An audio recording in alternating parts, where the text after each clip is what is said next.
Feeling the pressure of coming up with festive holiday food and don't have the time to do it? Well, relax and listen to cookbook author Ellie Deaner here with a few suggestions. And yes, the recipes are on our website. And Ellie Deaner is here. Welcome. Thank you. So I'm not going to go through the recipes because they are on our website, greaterboston.org. But tell me what these are. Okay.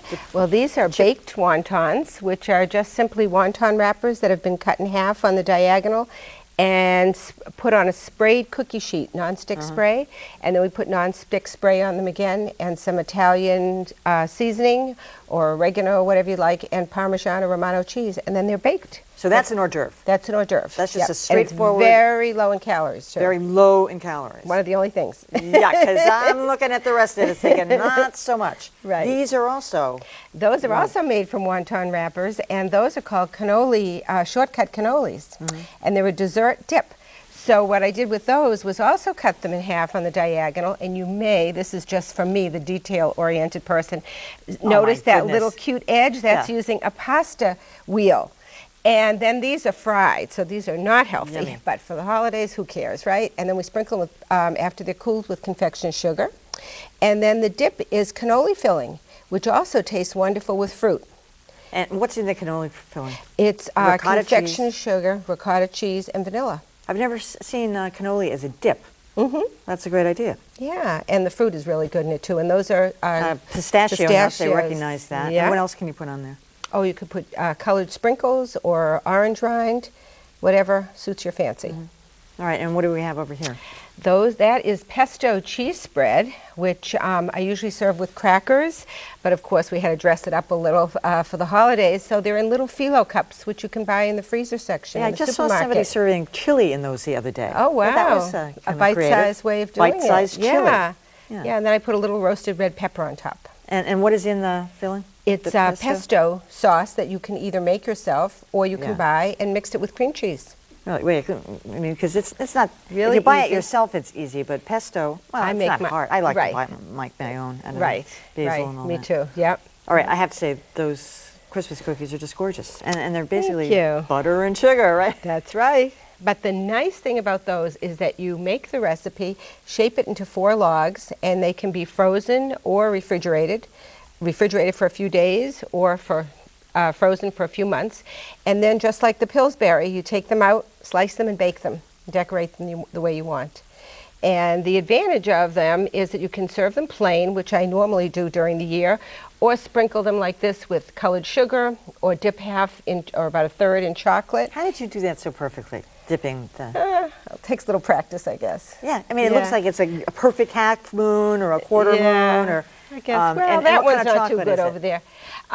Just some chocolate chips melted with a drop of canola oil. Yeah. So it's not some fancy chocolate, because it looks like a really rich dark chocolate, but it's not. No, I don't think so. I think I might have used the darker chocolate chips.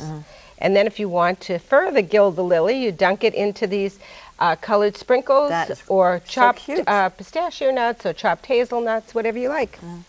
Now, we were saying these things were quick and easy, but not so much. I mean, and you're really into the presentation, which I happen to appreciate. I think that's, that's part of the festive. You're just slopping the food out there. I'm a little obsessive. Well, I can see that. Well, you know what? You saw me setting up. But you know what? You can do those any time of the year and just do them plain. So they're really not difficult. And those rolls, I always have them in my freezer. I do them with my little granddaughter. Really? She slices them since she's 2 years old. She slices them with a plastic knife, and then we put colored sprinkles or whatever she wants on them. And the cookies are fairly easy, but people aren't really into doing things that require a lot of baking. I mean, this is, even though you buy the wonton rolls, right. You still got to.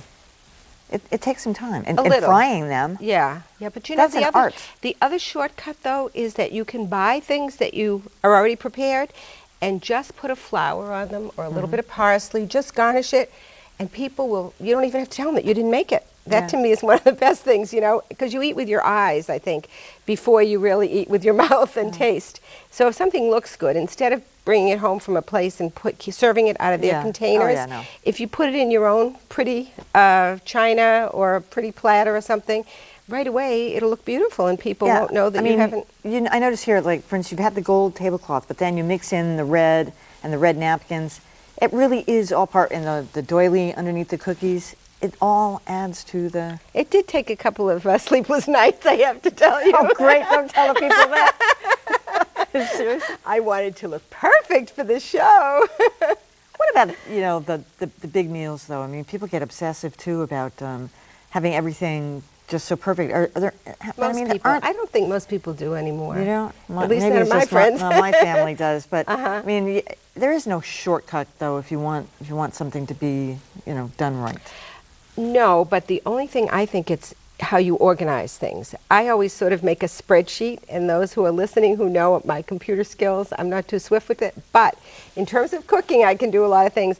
And I make a list of what I'm going to serve, and then another list or further over of what I have to prepare, and then how many days in advance I can make this, and how many I can do that type of thing. So, you know, you just have to break it down and not do a huge chunk of things all at the same time. And I think that's the secret. What's your theory on hors d'oeuvres? I'm a minimalist on the hors d'oeuvres. Do you like to go big on the hors d'oeuvres? I like hors d'oeuvres, yeah. Yeah. But even if you're going to serve a big dinner? Yeah, not as many as I used to, but I think it's nice to have something with a glass of wine first. And do you like to have something, the hots and the cheeses and the dips maybe, like this? Yeah, you could have a dip and even just cheese and crackers, and now people have nuts and olives, things like that, and that really is probably enough if you're going to have a big dinner. I'm looking at this thinking it could be both an hors d'oeuvre and a dessert, but it's not really. This is really just a dessert. Because it's too sweet. Right, too sweet, yeah. And what are some of the other traditions that, you know, you celebrate Hanukkah and you're Jewish, but what else for this time of year? Well, I mean, you do advice, too, for people. It's that's, like, you know, I do. You can cross all cultural generations. I get people calling me, or I see them, and I do water aerobics. People asked me the other day about questions about bread. Someone else asked me in the supermarket line, wherever I go. But basically, now what was your question again? I'm sorry. No, it was just about giving advice about holiday traditions. You go straight across the board. Yeah. I think just more people ask me about a particular recipe very often. Yeah. All right. Well, and you've got a cookbook, so they can check it out. Two cookbooks. This is really gorgeous, though, and we're all going to join in. Hey, Ron, you want to taste this? You want to be our official taster here? Okay. All right. Thank you, Ellie. Thank all right. you. And that is it for Gooder Boston. Tomorrow night, our Beat the Press Year in Review. Changes on the business side of the media, the frenzies that caught everyone's attention, and our annual list of winners and losers. That's tomorrow at 7. I'm Emily Rooney. Good night.